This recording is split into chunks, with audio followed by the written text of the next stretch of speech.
Di dalam dunia bisnis kita kenal beberapa eh, usaha yang dibangun di dalam masyarakat itu ya, dalam sektor real itu memang sangat terbantu dengan pembiayaan ya dari lembaga-lembaga pembiayaan bank ya maupun non bank ya.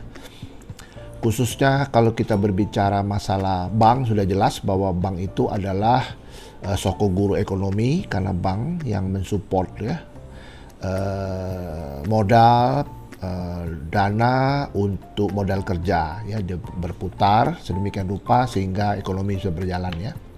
Nah, namun di dalam prakteknya, praktek-praktek dari pinjaman perbankan ini memang agak rumit. Agak rumitnya dalam arti begini, banyak masyarakat yang tidak banking minded, artinya mereka tidak terlalu kenal prosedur ya yang harus dilalui melalui pinjaman-pinjaman di perbankan itu, yang memang ya tidak bisa menyalahkan siapa-siapa ya, memang aturannya seperti itu gitu loh.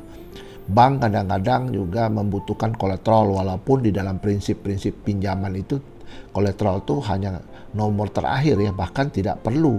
Maka itu di dalam akad kredit di perbankan itu kolateral itu disebut dengan jaminan tambahan ya, artinya itu ada iya, tidak ada pun tidak masalah seperti itu. Tapi kebanyakan dalam praktek perbankan selalu meminta jaminan sebagai upaya untuk recovery kredit macet, itu seperti itu. Saya tidak akan membahas seperti itu. Nah, karena masyarakat awam ini kepingin sebagaimana yang kita tahu cepat untuk mendapatkan dana pinjaman, mereka banyak melirik kepada koperasi. Nah, koperasi ini unik ya. Koperasi ini sekarang sudah diawasi oleh OJK.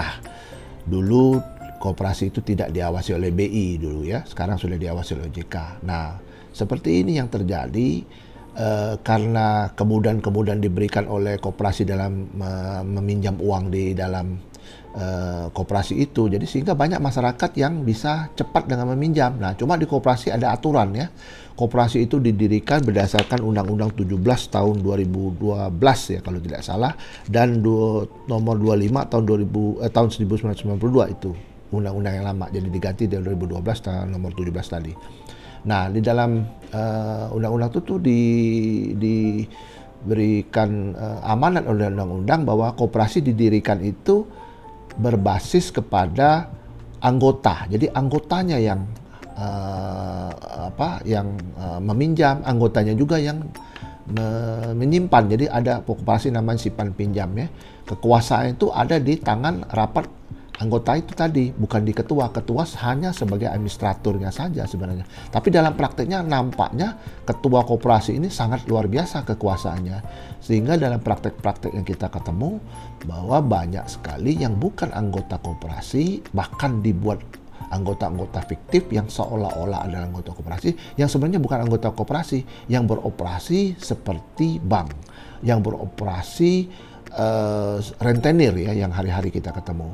Nah, dalam beberapa kasus yang saya ketemu bahwa banyak benar yang mengeluh soal banyaknya permasalahan-permasalahan antara pinjaman dengan simpanan ini yang tidak bisa dibayar kembali pada saat jatuh tempo. Nah, di dalam koperasi itu tidak dikenal namanya deposito, yang ada itu adalah simpanan ya. Maka itu koperasi tidak boleh berpraktek sebagaimana yang dilakukan oleh perbankan. Apabila terjadi seperti itu, maka koperasi tersebut dapat dijerat dari undang-undang perbankan, khususnya mengenai praktek phantom bank atau yang disebut dengan bank gelap. Nah, hari-hari kita bisa ketemu, dan apalagi sekarang sedang mencuat beberapa kasus yang sedang marak terjadi, bahwa banyak sekali praktek koperasi itu berpraktek seperti bank. Nah, mungkin aparat penegak hukum khususnya ya harus jeli ya melihat praktek-praktek ini ya, dan juga kepada regulator ataupun pemerintah harus membenahi ya, supaya jangan sampai peristiwa ini banyak memakan korban. Korbannya itu apa ya, masyarakat umum, sebagaimana yang kita tahu bahwa nasabah-nasabah peminjam dan yang nasabah yang nyimpan itu adalah kadang-kadang bukan dari anggota koperasi. Jadi tujuan daripada koperasi tersebut menyimpang ya, sehingga ini perlu diadakan sosialisasi yang benar serta regulasi yang benar supaya tidak terjadi masalah-masalah di kemudian hari. Demikianlah kira-kira penjelasan dari saya. Mudah-mudahan ini hanya menambahkan wawasan kita semua. Tetap semangat, maju terus.